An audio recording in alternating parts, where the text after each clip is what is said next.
I woke up from a coma pregnant. My husband had a vasectomy 8 years ago. The neurologist was explaining something about brain plasticity when I felt it. A flutter, low in my abdomen, unmistakable, and impossible. Dr. Kaminsky kept talking about my recovery timeline. 6 weeks in a medically induced coma after the car accident, remarkable progress, minimal cognitive damage. But I wasn't listening anymore. My hand moved to my stomach under the hospital blanket, pressing gently, feeling the curve that shouldn't be there. When I looked down, I could see it, a slight swell beneath the thin cotton gown. My husband David sat in the chair by the window, his face gaunt from weeks of worry, nodding along with the doctor's words. I interrupted them both, my voice rough from disuse. "I think I'm pregnant." Dr. Kaminsky stopped mid-sentence, and David's head snapped toward me, his expression shifting from concern to confusion.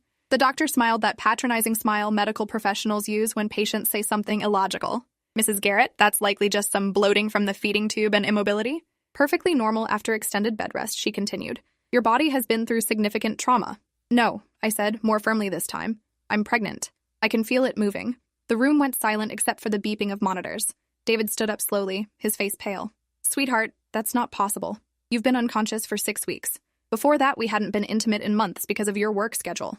Plus, I had that vasectomy 8 years ago. Remember? We decided after the twins were born." Dr. Kaminsky pulled out her tablet, scrolling through my medical records with a frown deepening across her face. "We did multiple scans during your treatment. There was no indication of pregnancy. Let me call for an ultrasound right now just to rule this out and ease your mind." The way she said it made it clear she thought I was confused, possibly experiencing some post-coma delusion, but I knew my own body. I'd been pregnant twice before with our twin daughters, and this feeling was unmistakable. The ultrasound technician arrived 20 minutes later, wheeling in the portable machine with an expression that suggested she'd been briefed on the situation. She squeezed gel onto my stomach, her movements efficient and professional. The wand pressed against my skin, and within seconds the room filled with a sound that made everyone freeze. A heartbeat, fast and strong, echoing through the monitor speakers. The technician's face went from skeptical to shocked in the span of a breath. "There it is," she said quietly, turning the screen toward us. "Approximately 20 weeks gestation based on measurements. Perfectly healthy fetal development." The image showed unmistakably what I already knew.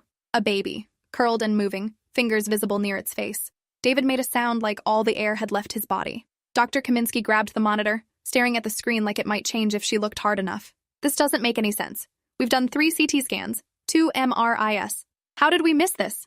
The technician saved several images, her hands shaking slightly. Sometimes early pregnancy doesn't show clearly on scans focused on brain trauma, but at 20 weeks, this should have been obvious on any abdominal imaging. She looked at Dr. Kaminsky with an expression I couldn't read.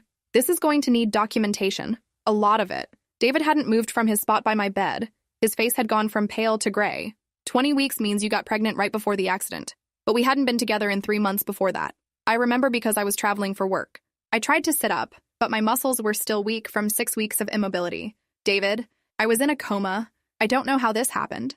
His eyes met mine, and I saw something I'd never seen there before. Doubt. Raw and undeniable. The technician quickly left with her equipment, muttering about getting the attending physician. Dr. Kaminsky stood there looking between us, clearly realizing this had moved beyond medical mystery into something else entirely. "Mr. Garrett, would you step outside with me for a moment?" David followed her without a word, leaving me alone with the monitor still showing my vitals. My heart rate had spiked, the numbers climbing as panic set in. Through the partially open door, I could hear their voices. David's rising in pitch, asking how this was possible, demanding answers. Dr. Kaminsky's responses were measured but firm, explaining the medical facts while carefully avoiding the obvious implication hanging in the air between them, that somehow, while unconscious, I'd gotten pregnant. 20 minutes passed before David came back in. His face was composed now, that blank expression he used when dealing with difficult clients at his law firm. He sat down in the chair, not at my bedside but across the room. The distance felt intentional. "Dr. Kaminsky wants to run genetic testing on the baby." Her tone suggested this wasn't a request. I felt my chest tighten. "You think I cheated on you?" He didn't answer immediately. When he finally spoke, his voice was carefully neutral. "I think something happened that doesn't make sense. And we need answers." The hospital moved me to a private room within the hour. Nurses came and went, their expressions a mix of curiosity and something that looked like judgment. One of them, a woman in her 50s with kind eyes, lingered after checking my IV. "I've been a nurse for 30 years. Never seen anything like this." She adjusted my pillow, her voice dropping to a whisper. "But I've heard stories. Women who get pregnant under impossible circumstances. Usually there's an explanation that everyone missed. Usually." The word hung there, loaded with implication.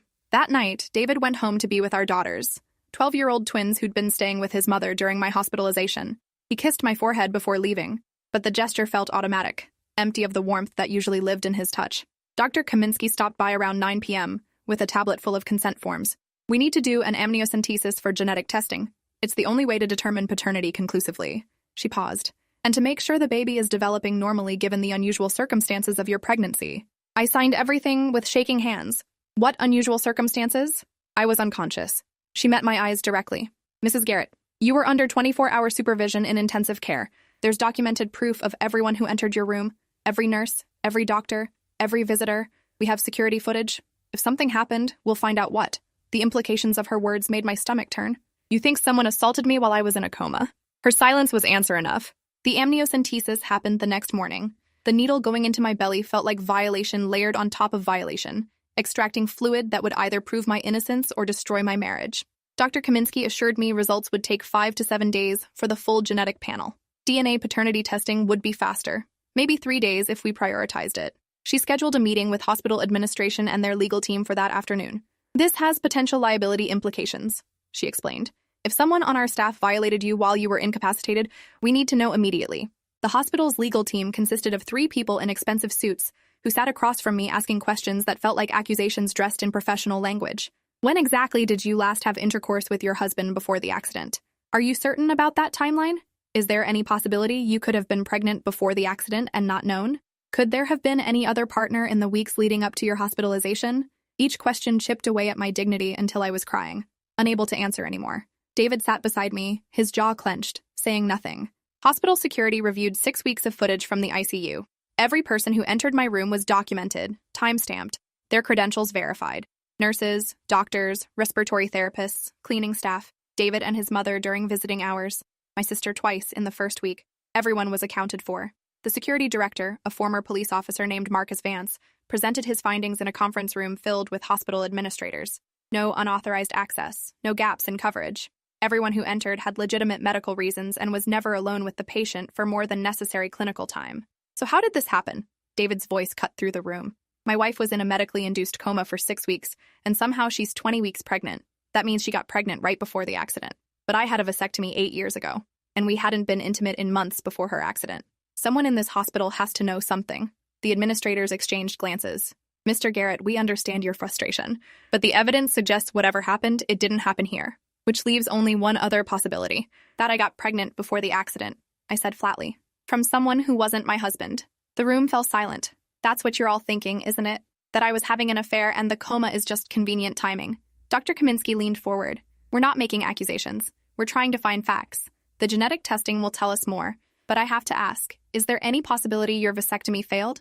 It's rare but documented. Perhaps you should get your fertility tested before we jump to conclusions about infidelity. David's expression shifted. He hadn't considered that. The hospital arranged for him to see a urologist that same day. The testing was quick, results definitive. His vasectomy was intact and functioning perfectly. Sperm count 0. The urologist's report was clinical and absolute. No possibility of natural conception. Which brought us right back to the impossible question. If David couldn't be the father, and I was in a coma when I got pregnant, then who was responsible for the baby growing inside me? My sister Vanessa came to visit on day 3 of my consciousness. She brought flowers and magazines, sitting beside my bed with tears streaming down her face. I thought I was going to lose you. When David called saying you'd crashed your car into that guardrail, I couldn't breathe. She held my hand, squeezing gently. But you're here. You're awake. That's what matters. I told her about the pregnancy, watched her face cycle through disbelief, shock, and finally something that looked like fear. That's impossible. You've been unconscious. I know, but here we are, 20 weeks along with a baby that shouldn't exist. Vanessa pulled back slightly. Her eyes darted to the door, then back to me. Have you thought about termination? Given the circumstances, no one would judge you. The question felt like a betrayal. This is my baby, Ness. I don't know how it happened, but it's growing inside me. I can feel it move. How can I just end that? She looked away. Because David thinks you cheated. Everyone thinks you cheated. And if you keep this baby, your marriage is over. The words hung between us, brutal and true. David had barely spoken to me since the vasectomy results came back. He slept in the chair across the room instead of the fold-out bed beside me. His mother had stopped calling. The twins hadn't visited yet, probably because he didn't know how to explain this to them. My 12-year-old daughters, asking why mommy was pregnant when daddy said they were done having kids years ago. How do you explain that their mother might have destroyed their family while unconscious? Dr. Kaminsky came in during visiting hours, interrupting my spiral of thoughts. She held a tablet and wore an expression I couldn't read. The preliminary DNA results are back. I need to discuss them with you and your husband together. She looked at Vanessa. I'm sorry, but this is private. My sister left reluctantly, and Dr. Kaminsky waited until David arrived from work. He came in still wearing his suit, looking exhausted. His eyes barely met mine before focusing on the doctor. Just tell us. Is it mine? Dr. Kaminsky pulled up data on her tablet. The baby shares 50% of Mrs. Garrett's DNA, as expected. But the paternal DNA is unusual. It shows markers consistent with your genetic profile, Mr. Garrett. But not a complete match. It's more like a sibling relationship than a parent-child one. She paused, letting that sink in. Do you have a brother? David's face went white. I have a twin. Philip. He's been deployed overseas for a year. Military stationed in Germany. The implications crashed over us like a wave. Dr. Kaminsky continued carefully. This baby is genetically related to you through your twin brother, which means if he's the father, we need to understand how that happened while your wife was in a coma. Unless there's something you're not telling us. David looked at me, and I saw his expression shatter. His twin brother. The man who looked exactly like him, sounded exactly like him. The brother who'd visited me in the hospital when David needed to be with the girls. I remembered now. Fragments through the fog of sedation. Philip had been granted emergency leave when they told my family I might not survive. He'd flown back from Germany, stayed at David's house, helped with the twins, and he'd visited me in ICU. The nurses would have let him in because he looked identical to my husband. They would have assumed he had every right to be there. Dr. Kaminsky was watching my face. Mrs. Garrett, do you remember anything? Any moments of consciousness during your coma? No, I whispered. But sometimes patients can hear things, respond to stimuli, even while sedated, right? She nodded slowly. It's called covert consciousness. Some coma patients show brain activity suggesting awareness even when they appear completely unconscious. We didn't test for that in your case because your sedation was medically necessary. But theoretically, there could have been moments of semi-consciousness we didn't detect. Moments where you might have been aware but unable to respond or remember clearly later. David stood abruptly, his chair scraping against the floor. You're saying my brother assaulted her while she was unconscious? That he used his access to her room to rape her? His voice was getting louder with each word, and somehow she was conscious enough to conceive but not conscious enough to remember or fight back. Dr. Kaminsky raised her hands in a calming gesture. I'm not saying anything yet. We need more information. But yes, that's one possible explanation for the genetic results. The other possibility, she hesitated, is that something consensual happened before the accident that you're not aware of. I felt like I was drowning. No, there was nothing with Philip. Ever. David, you have to believe me. But he wasn't looking at me anymore.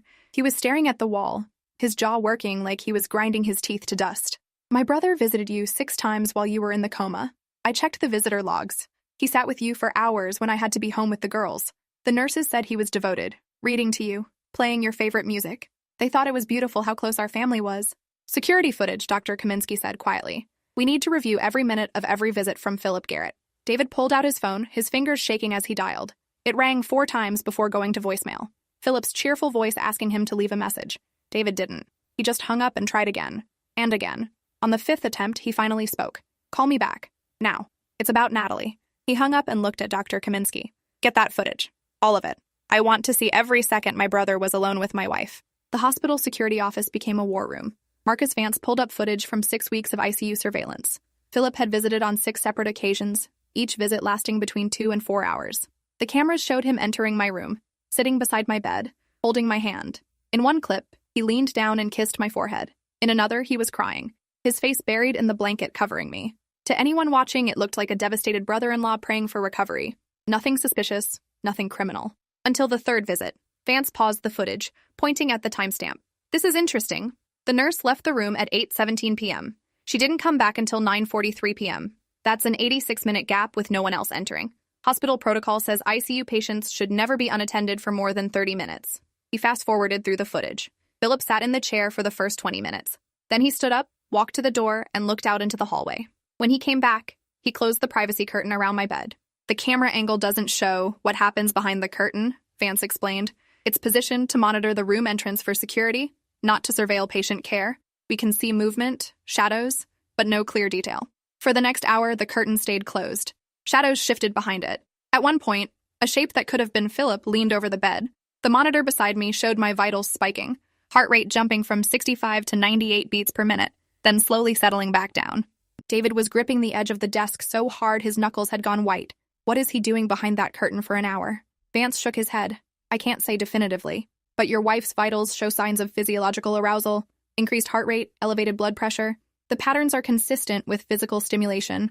He pulled up another screen showing my medical chart from that night.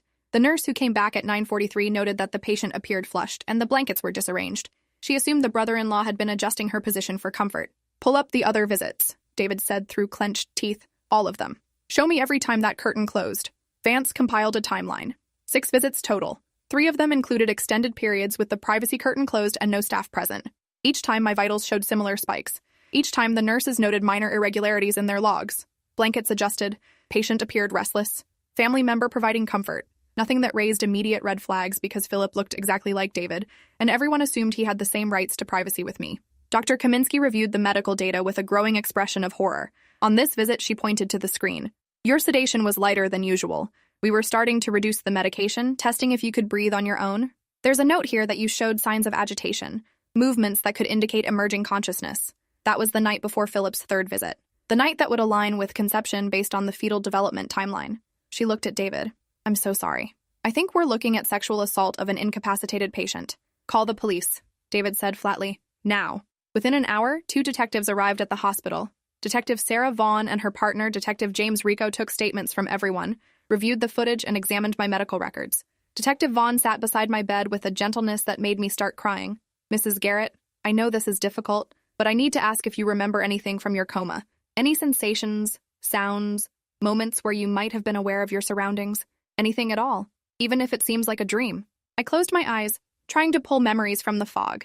There were pieces, voices sometimes, music playing, someone holding my hand. I remember warmth, pressure, feeling safe, which seems insane now. I thought it was David, his voice reading to me, telling me about the girls, begging me to wake up. But if it was Philip, and he was using that access to assault me while I couldn't fight back or even fully understand what was happening. The words choked off into sobs. Detective Rico made notes on his tablet. Identical twins present a unique challenge in cases like this. Your husband can't be the father because of his vasectomy, confirmed by medical records. But his brother shares enough genetic material that the baby's DNA shows familial markers. Combined with the security footage showing prolonged unsupervised access and your medical data indicating physiological responses during those visits, we have enough for probable cause. He looked at David. Has your brother responded to your calls? No, David said. I've left 8 messages. Texted him screenshots of the DNA results. Nothing. He's ghosting me. Detective Vaughn pulled up her phone. We've contacted military police on his base in Germany. They're bringing him in for questioning. If he refuses to cooperate or tries to flee, they'll detain him. She paused. I have to warn you both. Cases involving unconscious victims are incredibly difficult to prosecute. His defense will argue she wasn't fully comatose, that there might have been consent we can't verify, that the relationship could have been ongoing before the accident. That's disgusting, David exploded. She was in a medically induced coma. She had a breathing tube. She couldn't speak or move. How the hell is anyone going to argue consent? Detective Rico's expression was grim. I've seen defense attorneys argue worse. They'll say the medical records show decreasing sedation, that she was responsive to stimuli, that maybe she initiated contact in her semi-conscious state. They'll paint your brother as a devoted family member providing comfort that turned physical with her encouragement. It's vile, but it's effective. Juries have a hard time convicting when there's no clear evidence of force. Dr. Kaminsky entered the room holding another tablet. I have additional medical evidence that might help. During the 3rd visit, the one we believe aligns with conception, the nurse documented that Natalie's gown was on backwards when she came back into the room. She'd noted it because hospital gowns are designed to open in the back for easy access to monitoring equipment. She assumed Philip had removed it to adjust the wires and put it back on incorrectly. But looking at it now, in context with everything else, it suggests he undressed her. Show me that footage again, Detective Vaughn demanded. Vance pulled up the relevant section and they all crowded around the monitor. The curtain was closed for 72 minutes during that visit. When Philip finally opened it and left the room, you could see him adjusting his clothes, tucking his shirt in, running his hand through his hair, the gestures of someone who'd just been physically active. Then the nurse entered 3 minutes later and discovered the gown issue. Vaughn turned to her partner. That's enough for an arrest warrant. The military police detained Philip at his base in Germany within 6 hours. He initially refused to speak without an attorney, which told us everything we needed to know. If he was innocent, if this was all a horrible misunderstanding, wouldn't his first reaction be shock and denial? Instead, his silence felt like admission. David collapsed into the chair beside my bed after getting the call, his face in his hands. My own brother, my twin. How could he do this? How could he violate you while you were fighting for your life? I didn't have answers. I was still trying to process that the baby growing inside me was the product of assault, an assault I couldn't remember, couldn't fight against, couldn't even fully comprehend had happened. The violation felt abstract and visceral at the same time, like my body had been used as a vehicle for someone else's crime, while my consciousness was locked away in medicated darkness. Dr. Kaminsky gently suggested I consider speaking with the hospital's trauma counselor. Given that I was now dealing with both physical recovery and psychological trauma, I'd need support through what was coming next. The trauma counselor was a woman named Dr. Lisa Okafor, with warm eyes and a voice that made you want to trust her. She sat across from me in my hospital room, her notepad balanced on her knee. Natalie, what happened to you is a profound violation. And the fact that you can't clearly remember it doesn't make it less real or less traumatic. Your body remembers, even if your conscious mind doesn't. That's why you're experiencing this disconnect, this feeling of unreality. It's your brain trying to protect you from something it can't fully process. I told her about the fragments I did remember. Warmth, pressure, the sensation of being touched, but filtered through layers of sedation that made everything feel distant and dreamlike. I thought I was dreaming about David, I admitted. In those foggy moments when awareness would surface and then slip away again, I felt safe, cared for. How sick is that? I felt safe while being raped by my husband's identical twin brother. And I can't even hate the memory properly because part of me still thinks it was David showing me love while I was dying. Dr. Okafor leaned forward. That's not sick. That's your brain doing exactly what it needed to do to protect you. You were in a state of profound vulnerability, and your subconscious created a narrative that would allow you to feel safe instead of terrified. There's no shame in that. The shame belongs entirely to the person who exploited your helplessness. She paused. Have you thought about what you want to do regarding the pregnancy? There are options available to you, including termination. No one would judge you for making that choice given the circumstances. I'd been avoiding that question for days. My hand moved to my stomach, feeling the slight swell, remembering the movement I'd felt. This baby was innocent in all of this, but it was also conceived through assault, would always be a reminder of the worst violation I could imagine. Could I love a child created this way? Could I look at them and not see Philip? But then again, I'd look at them and see David too, because genetically they were nearly identical. This baby would be my daughter's sibling, share their DNA, belong to our family even if the conception was a crime. I don't know, I finally said. I don't know if I can raise the child of my rapist, but I also don't know if I can terminate a pregnancy that's already this far along, where I can feel the baby moving. It feels like punishing an innocent life for someone else's crime. Dr. Okafor nodded slowly. Those are valid feelings, both of them. You don't have to make any decisions right now. Take time to process, to heal. Talk with David about what this means for your marriage and your family. Whatever you ultimately decide, it should be your choice, made without pressure or judgment. David and I had that conversation later that night. The hospital had given us the larger family suite, understanding we needed privacy to navigate this nightmare. He sat on the edge of my bed, holding my hand for the first time in days. His eyes were red from crying. I don't blame you, he said quietly. I want you to know that. None of this is your fault. You were unconscious. You couldn't consent. My brother violated you in the most heinous way possible. But I also don't know if I can raise his child. If I can look at a baby that's genetically my nephew and see anything other than betrayal? I understand, I told him. And I don't know if I can either. But we have 12-year-old daughters who are going to have questions we can't avoid answering. How do we explain this to them? That their uncle assaulted their mother while she was in a coma? That they might have a sibling who's also their cousin? That family gatherings will never be the same because we can't ever be around Philip again? David's jaw clenched. Philip is dead to me. To our family. I don't care if we share DNA. He's not my brother anymore. The legal process moved forward with mechanical efficiency. Philip was extradited from Germany to face charges of sexual assault of an incapacitated person, a first-degree felony carrying 20 years minimum. His attorney tried to fight the extradition, arguing jurisdiction issues and claiming the evidence was circumstantial. But the combination of security footage, medical records, DNA evidence, and victim testimony was overwhelming. A grand jury indicted him within 2 weeks. His bail was set at $500,000, which his parents paid immediately. David's parents. I hadn't thought about them until they showed up at the hospital demanding to see me. David's mother, Patricia, was crying when she entered my room. His father, Robert, looked 10 years older than the last time I'd seen him. Patricia grabbed my hands, squeezing too tightly. Natalie, you have to know Philip would never do something like this. He's always loved you like a sister. There has to be some explanation, some mistake. The DNA test must be wrong. Or maybe something happened before the accident that you've forgotten. Please tell them it's a misunderstanding before this destroys our entire family. David stepped between us, his voice cold. Mom, the DNA evidence is definitive. The security footage shows him closing the privacy curtain and being alone with her for over an hour on multiple occasions. Her medical records show physical responses consistent with sexual activity. There's no misunderstanding here. Your son assaulted my wife while she was in a coma. Patricia's face crumpled. But he's your brother, your twin. You two were inseparable growing up. How can you believe he'd do this? David's expression was granite. Because I've seen the evidence. Because I believe my wife. And because whatever he was to me before, he's a rapist now. Robert tried a different approach. If this goes to trial, it will destroy Philip's military career, his future, everything he's worked for. And for what? A baby that might not even be his. Despite what some DNA test says. Tests can be wrong. Twins can have genetic anomalies. He looked at me with pleading eyes. If you care about this family at all, you'll drop the charges. Say it was consensual before the accident. Say you had a brief affair you regret. Anything that prevents my son from going to prison for 20 years. Get out, I said. My voice was shaking but firm. Get out of my room. Your son raped me while I was unconscious and unable to defend myself. And you want me to lie to protect him? To destroy my own reputation and marriage to save his military career? What kind of people are you? Patricia started crying harder. We're trying to save our family. Natalie, please. You don't understand what this will do to us. The scandal. The shame. Robert works with the county commissioners. I volunteer at the church. We'll be ostracized.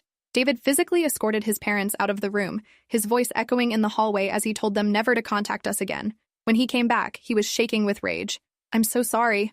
I can't believe they actually asked you to lie for him.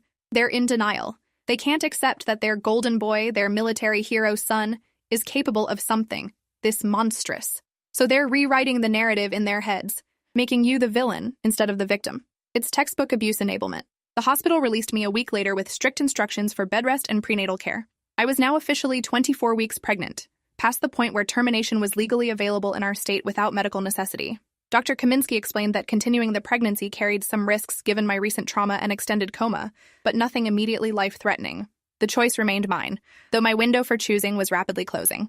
She referred me to a maternal fetal medicine specialist who could provide more comprehensive counseling about my options. Going home was surreal. The house looked the same, but everything felt different. David had explained the situation to our daughters, Sophia and Grace, in age-appropriate terms. Their Uncle Philip had done something very wrong, something that hurt Mommy, and there was going to be a baby because of it. The girls had questions we struggled to answer. Will the baby live with us? Is Uncle Philip going to jail? Do we still have grandparents? Each question was a knife cutting deeper into the fabric of our family that had been torn apart by Philip's actions. Sophia, always the more direct twin, asked the question I'd been dreading. Mommy, do you want the baby? I sat on the couch with both girls curled against me, David in the chair across from us. Honestly, I don't know yet. It's complicated. This baby is your sibling, and it's innocent. But the way it was created was very wrong, and I'm still figuring out my feelings about all of it. What I do know is that whatever I decide, it will be because I think it's best for our family. And I need you both to understand that none of this is anyone's fault except Uncle Philip's. Grace, quieter and more thoughtful, looked up at me with tears in her eyes. Can we still love Uncle Philip even if he did something bad? Or are we supposed to hate him now? The question broke my heart because it wasn't fair. None of this was fair to these two 12-year-old girls who'd almost lost their mother and were now watching their family implode. You can feel however you feel, I told her. Feelings are complicated. It's okay to be angry at what he did while still remembering times when he was kind to you. But we can't have him in our lives anymore. He's not safe. The preliminary hearing was scheduled for 3 weeks after my hospital release. Detective Vaughn prepared me for what to expect, explaining that Philip's attorney would try to discredit the evidence and my testimony. They'll argue you were conscious enough to consent, but sedated enough to not remember clearly. They'll suggest you and Philip had a prior relationship your husband didn't know about. They'll use the fact that you can't clearly remember the assaults against you, painting your testimony as unreliable or confused. It's going to be brutal, Natalie. You need to be prepared for that. The courtroom was smaller than I expected, with harsh fluorescent lighting that made everyone look sickly. Philip sat at the defense table in a suit, his hair cut short in military style, looking exactly like David except for the expression on his face. Where David's eyes showed pain and betrayal, Philip's showed calculation, cold assessment of the situation and how to manipulate it to his advantage. His attorney, a woman named Christine Mallory, with a reputation for aggressive defense tactics, barely glanced at me during her opening arguments. Ms. Mallory painted a picture of a loving brother-in-law devoted to his comatose sister-in-law's recovery. She showed the security footage of Philip entering my room, sitting beside me, holding my hand. She played audio of him reading to me, his voice gentle and caring. Then she introduced the bombshell. Mrs. Garrett had been reducing her sedation in the days leading up to the alleged assaults. Medical records show she was responsive to verbal commands, able to squeeze hands on request, showing clear signs of emerging consciousness. The defense's position is that any physical contact that occurred was consensual, initiated by a woman aware enough to make her wishes known through nonverbal communication. I felt sick listening to her twist the facts into something that made me complicit in my own assault.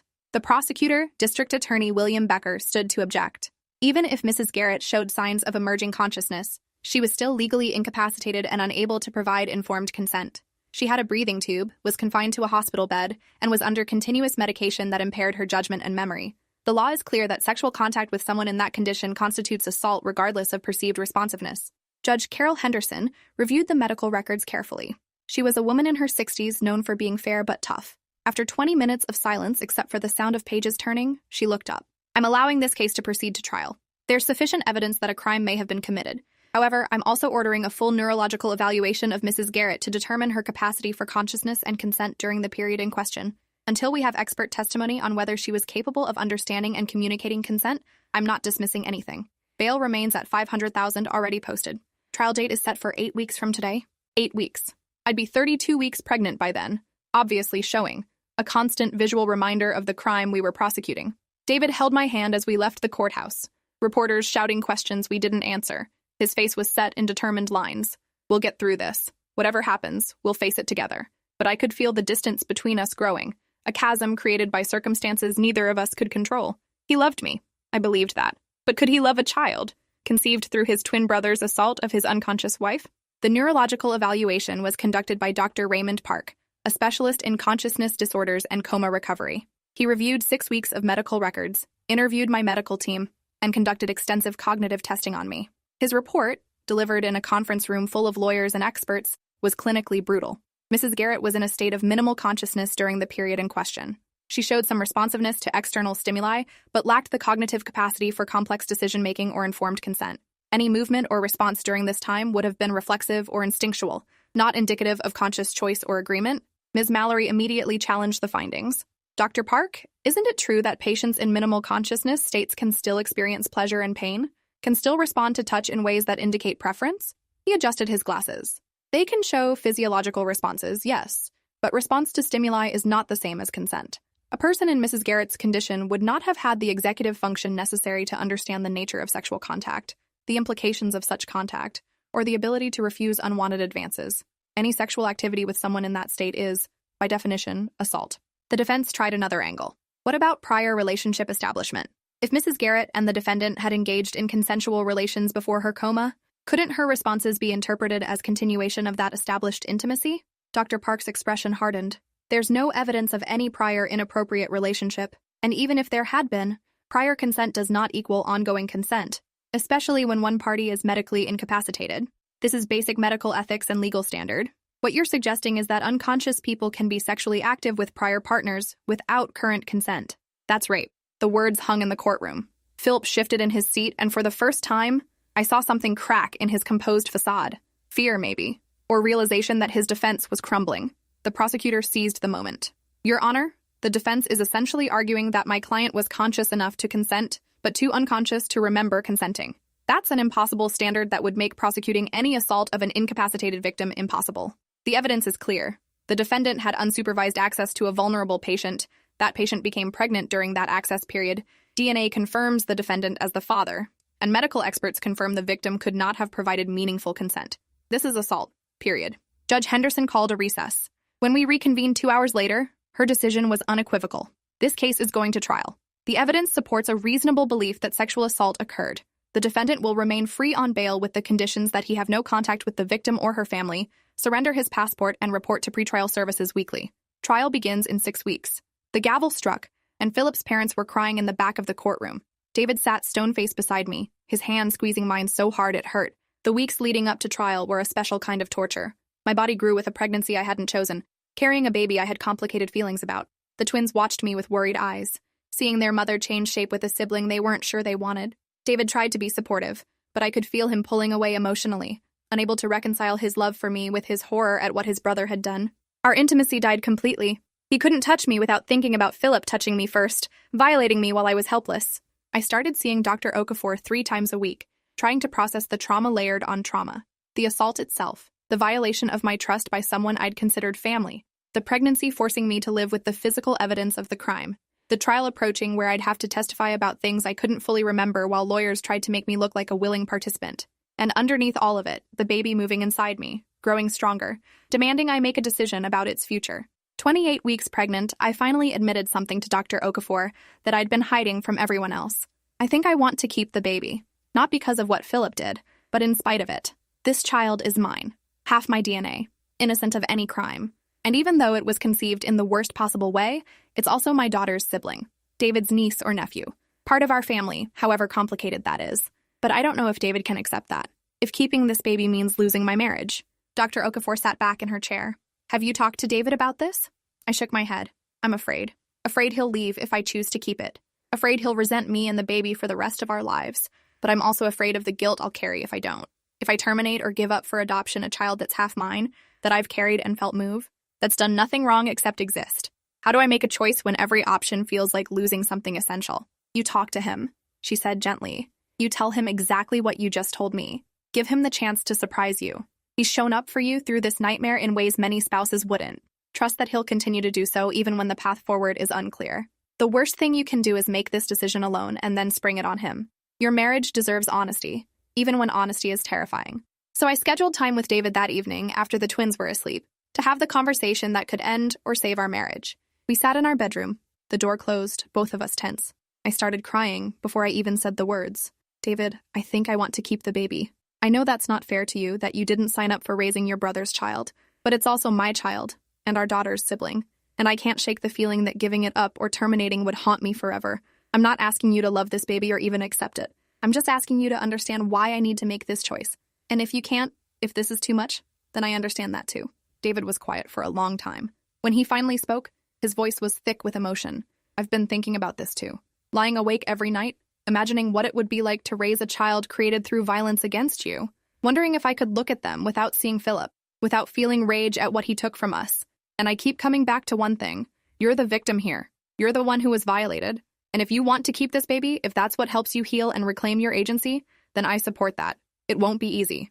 I won't pretend it will. But I love you, Natalie. And I'll love any child you choose to bring into our family, even when conceived in the worst possible circumstances. We held each other and cried until there were no tears left. The decision was made, but the work of accepting it was just beginning. We told Sophia and Grace the next morning. Their reactions were mixed. Sophia, pragmatic as always, asked where the baby would sleep and if she'd have to share her room. Grace worried about how to explain things to her friends at school. But both of them, in their own ways, seemed relieved that the uncertainty was over. We were keeping the baby. Our family was expanding in the most complicated way possible, but we were doing it together. The trial began on a Monday morning in late October. I was 32 weeks pregnant, unmistakably showing, walking into the courtroom with David beside me and our daughters at home with his sister. The jury looked at my belly, at Philip sitting at the defense table looking stoic, at David whose face was a mask of controlled rage. The prosecutor's opening statement was direct. This is a case about power and violation. The defendant used his physical similarity to his twin brother to gain access to a vulnerable woman in a coma. He then sexually assaulted her on multiple occasions while she was unable to consent or defend herself. The result is the pregnancy Mrs. Garrett is now carrying. Physical evidence of a crime the defense wants you to believe was consensual. But consent requires consciousness, understanding, and choice. The victim had none of those things.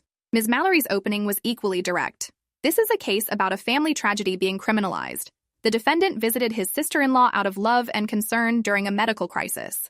Any physical contact that occurred happened during a time when medical records show she was emerging from her coma, responsive to stimuli, and capable of indicating her wishes through movement and sound. The prosecution wants to paint my client as a predator, but the evidence will show he's a devoted family member who's being punished for caring too much, a relationship that the victim, in her compromised state, participated in and encouraged. I wanted to scream, but Detective Vaughn had prepared me for this. They're going to make it sound like you wanted it, like you initiated it. Don't react visibly. Don't give them anything to use against you. Stay calm, stay factual, and trust that the evidence will speak for itself. So I sat there, hands folded over my pregnant belly, while Philip's attorney described me as a willing participant in my own assault. The prosecutor called witnesses methodically. ICU nurses who testified about my level of sedation and unresponsiveness. Dr. Kaminsky explaining the medical impossibility of meaningful consent in my condition. The security director showing footage of Philip's visits and the suspicious gaps in supervision. Then came the geneticist, Dr. Linda Chow, who explained the DNA evidence. The baby Mrs. Garrett is carrying shares 50% of her genetic material, as expected for any child. The paternal DNA shows markers consistent with the defendant's genetic profile. Given that the defendant is an identical twin to Mrs. Garrett's husband, who has a confirmed vasectomy, the only possible explanation is that the defendant is the biological father. This pregnancy occurred during the time Mrs. Garrett was in a medically induced coma, specifically during the window when the defendant had unsupervised access to her. Ms. Mallory's cross-examination tried to create doubt. Dr. Chow, is it possible the DNA results could be confused given that identical twins share nearly identical genetic profiles? Dr. Chow shook her head. While identical twins are genetically similar, they're not perfectly identical. We can distinguish between them using advanced sequencing. More importantly, we have definitive proof that the husband cannot be the father due to his vasectomy. That leaves only one person who shares the genetic markers we found, the defendant. There's no ambiguity here. Day 3 of the trial, I took the stand. The prosecutor guided me through my testimony gently. I described the accident, waking up from the coma, discovering I was pregnant, finding out about the DNA results, and realizing Philip was the father. The fragments of memory I had from the coma that I'd mistakenly attributed to David but now understood were Philip exploiting his identical appearance. My voice shook through most of it, but I got the facts out. The jury was watching me with expressions ranging from sympathy to skepticism. Then came Ms. Mallory's cross-examination. Mrs. Garrett, you testified that you have fragmented memories from your coma, sensations of being touched, feelings of warmth and safety. Isn't it possible you were more conscious during these encounters than you remember? That you responded to Mr. Philip Garrett's presence in ways that indicated desire or consent? I felt my face flush. I was in a medically induced coma with a breathing tube. Even if I had moments of partial awareness, I couldn't speak, couldn't move meaningfully, couldn't make informed decisions about what was happening to my body. But you felt warmth and safety, Ms. Mallory pressed. Those are positive emotions? Doesn't that suggest you weren't experiencing assault but rather welcomed intimate contact? I gripped the edge of the witness box. I thought it was my husband. Philip looks exactly like David. He used that similarity to violate me while I was unconscious. Any positive feelings I had were based on mistaken identity and manipulation of my sedated state. That's not consent. That's exploitation. The prosecutor objected and the judge sustained it. But the damage was done. The defense had planted the seed that maybe I'd wanted it. Maybe I'd participated. Maybe this was all a tragic misunderstanding rather than deliberate assault. The defense called their own expert, Dr. Gerald Morton, a neurologist who testified that patients in minimal consciousness states can show preference and make basic choices. Under the right circumstances, he claimed, someone in Mrs. Garrett's condition could have indicated willingness for intimate contact through body language and physiological responses. The prosecutor tore him apart on cross-examination. Dr. Morton, how exactly does someone with a breathing tube, confined to a hospital bed, under heavy sedation, communicate informed consent to sexual activity? He stammered something about reflexive responses and instinctual behavior, but it was clear his testimony was bought and paid for by the defense. Philip never took the stand. His attorneys advised him to invoke his Fifth Amendment right against self-incrimination, which the judge instructed the jury not to interpret as guilt. But everyone knew what it meant. If he had an innocent explanation, he'd give it. His silence was its own admission. Closing arguments lasted an entire day. The prosecutor methodically walked through the evidence, connecting every piece into an undeniable picture of assault. The defense tried to muddy the waters, suggesting reasonable doubt based on my fragmented memories and the complexity of consciousness during coma recovery. The jury deliberated for 3 days, 72 hours of waiting while my future and Philip's hung in balance. David and I stayed home with the girls, trying to maintain normalcy while my phone stayed glued to my hand waiting for the call. When it finally came, Detective Vaughn's voice was carefully neutral. They have a verdict. The courthouse is expecting you within the hour. We drove in silence, my hands shaking so badly I had to sit on them. The courtroom was packed when we arrived. Media, victims' advocates, Philip's parents in the back row glaring at us like we'd betrayed them. The jury foreman stood. On the charge of sexual assault of an incapacitated person, we find the defendant guilty. Philip's face went white. His mother screamed. David's hand found mine, squeezing hard enough to bruise. Judge Henderson thanked the jury and set sentencing for 3 weeks out. Philip was remanded into custody immediately, his bail revoked. As they led him away in handcuffs, he looked at me for the first time since the trial began. No remorse in his eyes, just cold hatred that I'd dared to speak up, to press charges, to refuse to protect him the way his parents had. Sentencing day, I was 35 weeks pregnant, so close to delivery that my doctor had advised against attending, but I needed to be there, needed to give my victim impact statement and watch Philip face consequences for what he'd done. Judge Henderson listened to both sides present arguments about appropriate punishment. The prosecutor asked for the maximum 20 years. The defense asked for leniency, claiming Philip's military service and clean record warranted a reduced sentence. Philip's father actually testified, begging the judge to consider the family impact, the shame they'd already endured, the punishment of having their son's life destroyed. Then it was my turn. I stood at the podium, one hand on my pregnant belly, the other gripping my prepared statement. Your Honor, Philip Garrett violated me in the most fundamental way possible. He used his physical similarity to my husband to gain access to me while I was unconscious and unable to defend myself. He assaulted me multiple times, knowing I couldn't remember, couldn't fight back, couldn't even understand what was happening. The pregnancy I'm carrying is physical evidence of his crime, a daily reminder of violation that I'll see in my child's face for the rest of my life. I'm choosing to keep this baby not because I've forgiven what Philip did, but because this child is innocent. But make no mistake, Philip Garrett is not. He deserves the maximum sentence allowed by law. Judge Henderson took less than 5 minutes to decide. Mr. Garrett, you committed one of the most heinous violations possible. You exploited a vulnerable woman's incapacity to serve your own desires, and you did so repeatedly, with premeditation and calculation. The evidence showed you closed privacy curtains to hide your actions, timed your visits for minimal supervision, and exploited your physical similarity to the victim's husband to gain access. This was not a moment of weakness or poor judgment. This was predatory behavior. I sentence you to 20 years in state prison with no possibility of parole. You'll also be required to register as a sex offender upon release, and are permanently barred from contact with the victim or her family. Philip was led away. His parents were sobbing. David pulled me close, and I felt the baby kick hard against my ribs, as if acknowledging the moment. Justice had been served, but it didn't erase what happened, didn't make the pregnancy less complicated or my feelings less confused. It just meant Philip would face consequences for using my unconscious body for his own gratification. As we left the courthouse, reporters shouted questions about how I felt, whether I'd forgive Philip, what I planned to name the baby. We didn't answer any of them. 3 weeks later, at 38 weeks pregnant, I went into labor. David held my hand through 18 hours of contractions, never leaving my side. When they finally placed my son in my arms, I looked down at his face and saw something I hadn't expected. Not Philip, not even David really, just a baby. My baby. Innocent and perfect, and completely separate from the circumstances of his conception. We named him Oliver, a name that belonged only to him, untethered from family history or painful associations. Sophia and Grace came to visit, hesitant at first, then melting when Oliver wrapped his tiny hand around their fingers. David held him and cried, and I knew we'd be okay. Different than before, scarred by what happened, but together. A family rebuilt from trauma into something stronger and more honest than we'd been before. 6 months later, with Philip serving his sentence and our family finding its new normal, I looked at Oliver sleeping in his crib and knew I'd made the right choice. Not an easy choice, but mine. And in reclaiming that agency, I'd taken back the power Philip tried to steal.